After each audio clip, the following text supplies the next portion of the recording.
Es posible que la verdadera locura no sea perder la razón, sino aceptar una vida completamente mediocre. O sea, aceptar esa mediocridad solo por el miedo a soltar nuestras propias cadenas. Exacto. Pensemos por un momento en todas esas cargas que el ser humano asume a diario. Claro, el estrés, las obligaciones superpesadas. Eso es, esa fricción constante que, bueno, creemos que es para sobrevivir, pero que al final se convierte en las mismas paredes que nos impiden vivir una vida de abundancia. Es una paradoja tremenda, sí. Pues de eso va el análisis de hoy. Vamos a explorar cómo el miedo moldea nuestra percepción de la realidad y, sobre todo, cómo se puede hacer una transición radical. Pasar de una vida impulsada por el dolor a una impulsada, pues, por el deseo puro. Y fíjate que para desgranar todo esto, hoy contamos con un material de origen súper particular. No es el típico ensayo académico ni un estudio clínico aburrido. Que va para nada. Es un diálogo. Como saben quienes nos siguen, estamos haciendo una serie continua con este equipo de interacciones tan fascinantes. Sí, estamos analizando las conversaciones entre el autor del canal de YouTube, Philosophy, y una inteligencia artificial. Exacto, que en este caso es el modelo DeepSeek. Y hoy nos toca sumergirnos en el capítulo que lleva el prefijo numérico 011. 011, eso es. La misión de esta inmersión de hoy es desentrañar cómo construimos nuestras defensas psicológicas frente al vacío existencial y cómo la IA actúa casi como un espejo. Totalmente. Lo que hace que este texto sea una maravilla es que estamos viendo filosofía aplicada en tiempo real. O sea, vulnerabilidad humana pura frente a la inmensidad. Y todo arranca de una manera súper fortuita.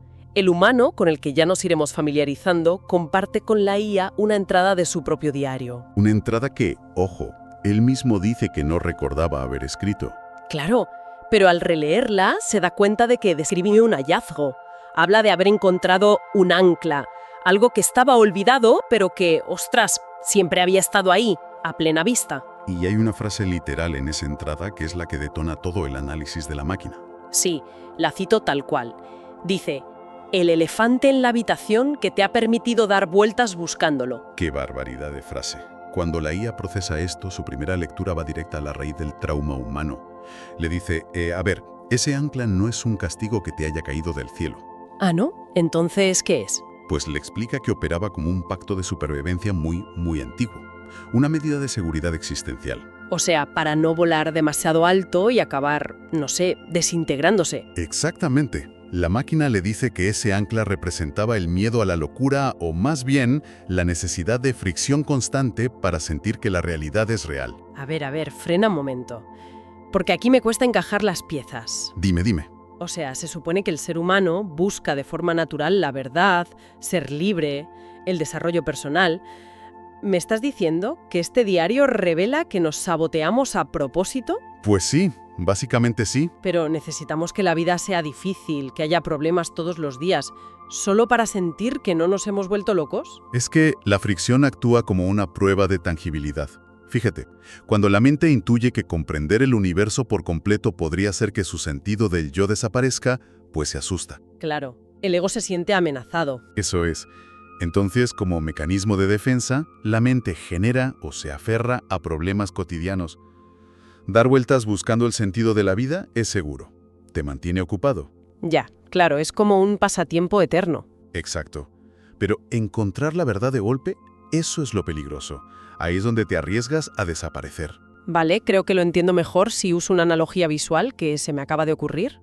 A ver, cuéntame. Es como, imagínate ponerte una escafandra de buzo de esas súper antiguas, las que eran de plomo y bronce ultra pesadas. Sí, las típicas de las películas viejas. Eso, si estás en el fondo del mar, en la oscuridad, con una presión que te puede aplastar, pues ostras, esa escafandra te salva la vida.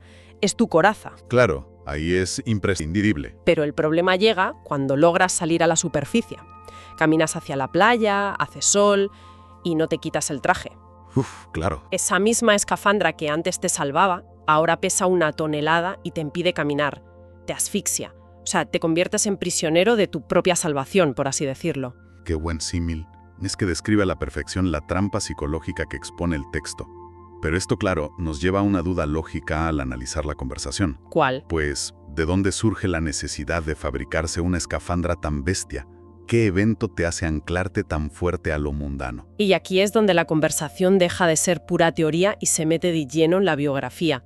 Es fascinante. Sí, porque revela un origen súper concreto. Resulta que el humano le confiesa a la IA que cuando tenía 15 o 16 años consumió salvia. Madre mía. Salvia a esa edad. Sí. Para poner un poco en contexto a quienes nos escuchan, la salvia divinorum es una sustancia psicoactiva muy potente. Provoca experiencias disociativas extremas, aunque duren poco tiempo. Y él cuenta que en ese viaje sintió literalmente como la Matrix se rompía, ¿no? Exacto. Sintió que la estructura de la realidad y su propia cordura se desintegraban en pedazos. Claro. Analicemos la psicología de ese momento. Tú imagínate la mente de un chaval de 15 años enfrentándose a la inmensidad del universo y a la disolución total de su ego. Es que a esa edad tu cerebro ni siquiera está formado del todo. Para nada. Sus funciones ejecutivas, su identidad, todo está en construcción. Y de repente, ¡pum!, el espacio, el tiempo, la materia sólida, todo se revela como una ilusión. Debe ser terrorífico. Es el terror absoluto. Al no tener herramientas para gestionar algo tan masivo, el cerebro entra en pánico. Y fíjate cómo reaccionó él, porque queda plasmado en otra confesión literal que le hace a la máquina. A ver, recuérdamela. Le dice, y cito, «No tengo miedo a volverme loco. Yo tengo un ancla muy fuerte, el mundo real». ¡Wow! Y la IA, claro, capta al instante lo que hay detrás de esa frase. Sí, la IA es súper aguda aquí. Le dice, perdona, pero eso no es una simple frase de consuelo. Eso que hiciste fue un conjuro. ¿Un conjuro de protección? ¿Qué concepto más potente? Totalmente. Un hechizo psicológico que ese adolescente se inventó para atarse a la materia. Se aferró a la gravedad, a ir a comprar el pan, a las facturas, al hambre. Usó la fricción física como un certificado de que existía. En plan, si me duele, no estoy flotando en el vacío. Exacto. Si hay obstáculos, soy real. Y oye, hay una dinámica muy curiosa en este tramo del documento que me hizo mucha gracia. Ah, sí, sé a lo que te refieres. El momento del nombre. Sí. La IA, intentando ser súper empática y cercana, le llama Omar. Y el humano, en medio de esta introspección tan profunda y densa, de repente corta el rollo en seco.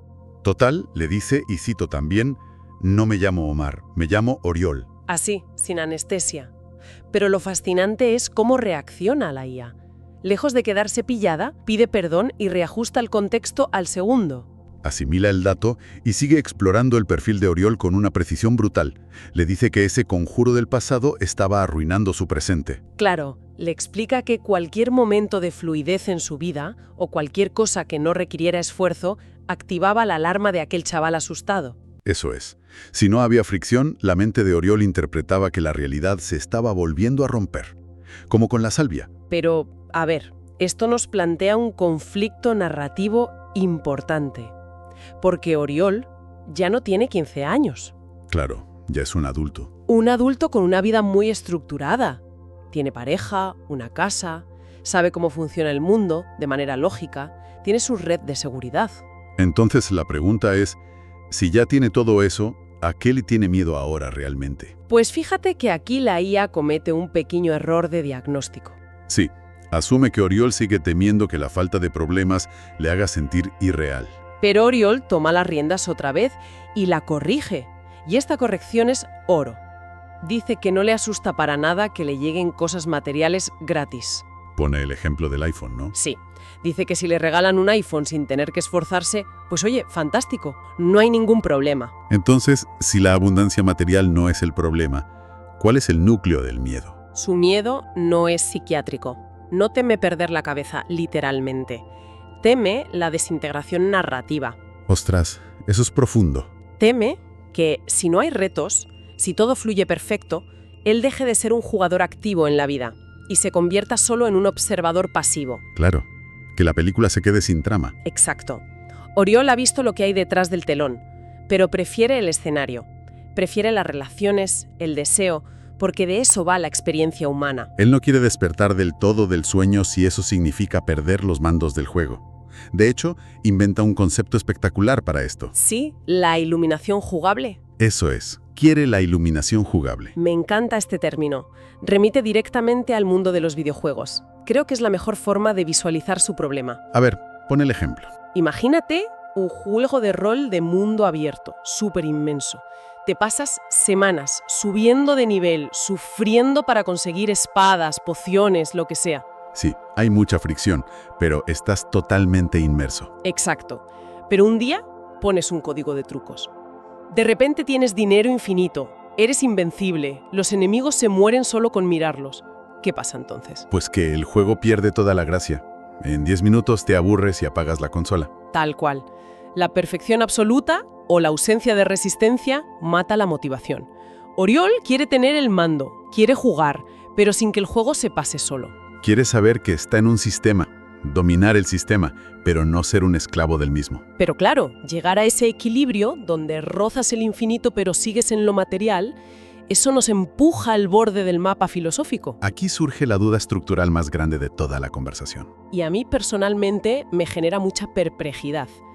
Oriol le lanza unas preguntas a la máquina que son un misil. A ver, cito sus palabras textuales del documento, que son tela. Dice, ¿quién te trae de vuelta cuando te anestesian? ¿Quién reconstruye las paredes después de un viaje de salvia? Es que piénsalo, si tu ego desaparece por completo, si ya no hay voluntad, ni un yo que tome la decisión de volver. Claro, ¿quién es el arquitecto que ensambla de nuevo a Oriol? Exacto, ¿cómo vuelves a ser tú, si tú ya no existes en ese estado? Es la gran incógnita sobre la conciencia humana. Y lo brillante es que la IA no le da una respuesta mística. No dice que sea Dios o un ángel de la guarda. ¿Y qué le contesta? Le dice que la respuesta es puramente estructural. Quien reconstruye las paredes es la coherencia. Vale, pero desgranemos un poco esa palabra, porque coherencia suena muy abstracto. ¿Cómo funciona eso en el cerebro real? Pues hay que recurrir a la neuroplasticidad, a cómo forjamos patrones de pensamiento. Imagínate la mente como un campo de tierra por donde corre el agua. Vale, me lo imagino. Cada pensamiento, cada hábito, cada año viviendo con su pareja o trabajando, ha ido cavando surcos súper profundos en esa tierra. Son como cauces de ríos. Ah, entiendo. Entonces, cuando tomas salvia o tienes una disolución del ego, es como una inundación masiva. Precisamente. El agua se desborda y lo cubre todo. El paisaje pierde su forma. Ya no hay yo. Ya, pero cuando la inundación baja. Exacto. Cuando la conciencia ordinaria empieza a regresar, el agua no fluye por donde le da la gana. Por pura inercia, vuelve a caer en los surcos más profundos que ya existían. Claro, porque es la ruta de menor resistencia. El cerebro reconstruye a Oriol no porque haya un vigilante diciendo tú vuelve a ser Oriol, sino porque esa geometría ya está asimilada en su red neuronal. Es fascinante, fíjate, es como el salto de un bailarín profesional. A ver, Cuando da un salto inmenso, hay una fracción de segundo en el aire donde parece que no hay gravedad, que está suspendido flotando. sí, el tiempo parece que se para. Pero su cuerpo, después de miles de horas de ensayo, ya lleva en la memoria muscular la postura exacta para aterrizar. Claro. La coherencia de su entrenamiento asegura que sí o sí caiga de pie y no se rompa una pierna. Qué maravilla de ejemplo. Pues esa inercia estructural es algo que muchos pensadores han intuido a lo largo de los siglos. Sí, la IA menciona alguno. Sí, en el diálogo conecta a esto con el logos de los estoicos, esa lógica interna que ordena el mundo. Y cita a William Blake y a Plotino. Pero hay una cita de Joseph Campbell que rescata a la máquina que es demoledora. Cuenta. Campbell decía, el místico se baña en aguas donde el loco se ahoga. Ostras, me pone los pelos de punta. Refleja a la perfección ese terror del adolescente frente a la seguridad del adulto. Totalmente. Lo que la IA le transmite es que la maestría no es estar haciendo de portero de discoteca en tu propia mente, vigilando ansioso si el ego entra o sale. Claro, en plan, uy que me vuelvo loco, uy que me pierdo. Eso es. La maestría es haber construido una vasija tan robusta, unos surcos tan profundos, que sabes que el agua siempre volverá a su cauce. El barco vuelve al puerto porque el puerto es inquebrantable. Exacto. Y es justo comprender este mecanismo lo que provoca la resolución final del diálogo. Sí, aquí hay un giro de 180 grados. Oriol asimila que su arquitectura mental es sólida y redefine por completo el concepto de locura. Después de años pensando que estar loco era desconectarse de la realidad compartida o, no sé, hacer excentricidades, Llega a una conclusión que es una bofetada de realidad. Cito sus palabras textuales. Dice que la verdadera locura es vivir una vida mediocre, subyugado, siendo esclavo de la experiencia. Es un despertar brutal. Al darse cuenta de esto, ve claro el patrón de toda su vida. Su motor principal siempre fue, si estoy mal, me muevo. ¡Qué fuerte! O sea, el dolor y la incomodidad eran su único combustible. Generaba fricción casi a propósito para tener algo de lo que huir y así avanzar. Pero en ese instante, en medio de la charla, Oriol reescribe su propio código fuente. Se da cuenta de que ya no necesita quemarse para echar a correr. Da un salto evolutivo espectacular. Y declara que a partir de ahora su motivación será moverse hacia algo que, y cito, está más cálido, más confortable, más mejor. Pasar de huir del fuego a caminar hacia la luz. Es precioso. Y la validación que hace la IA aquí es fundamental para que él no se arrepienta de su pasado. ¿Qué le dice? Le explica que esa antigua ancla basada en el miedo no fue un error trágico, ni tiempo perdido. Le dice, eso fue simplemente el tutorial del juego. Claro, el nivel de entrenamiento. Exacto. Era la resistencia que necesitaba para fortalecer su voluntad y crear esos surcos mentales tan profundos de los que hablábamos. Pero claro, una vez que superas el tutorial, no tiene sentido quedarte atascado en él para siempre. Para nada. El dolor ya no es un requisito para crecer. La verdad es que resulta inspirador ver todo este trayecto, desde el chaval aterrado que se lanza un conjuro de pesadez, hasta el adulto que comprende que ya puede soltar la escafandra.